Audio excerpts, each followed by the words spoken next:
One hast दू geheiratet, तुम्हारी शादी कब हुई?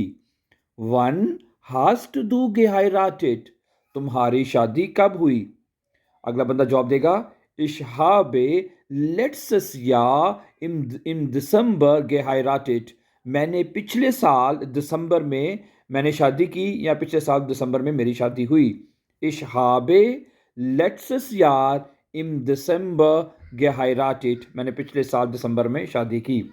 तो दूसरा बंदा क्या कहता है? वो कहता है ich bin noch nicht verheiratet, ich bin noch nicht verheiratet, मेरी अभी तक शादी नहीं हुई। ठीक है, ich bin noch nicht verheiratet, मेरी अभी तक शादी नहीं हुई। आपको याद होगा पिछले दिनों में एक ड्रामा लगा था, उसमें ये सीन आया था, क्या आपकी शादी हुई हुई हुई हुई है? तो वो कहते हैं नहीं, मेरी शादी नहीं हुई हुई हुई हुई है। ठीक है, वो ड्रामे में बड़ा ज़बरदस्त सीन था, शायद अगर आपने देखा हो। वो जीवन अगर ड्रामे का नाम है ना? ठीक है, चलिए आखिरी जुमला पढ़ लेते हैं। वो कहता है ich plane aber, मैं प्लान कर रहा हूँ, मैं मंसूबा कर रहा हूँ। ठीक है, आबा लेकिन, बाल्ड आइन जल्द ही, आइनन अंतराग सुमाखन जल्द ही एक अंतराग करने का मैं जो है वो कर रहा हूँ। ठीक है, मैं जल्द ही एक अंतराग जो करने का मंसूबा जो है वो कर रहा हूँ। ठीक है, थैंक यू एंड सब्सक्राइब।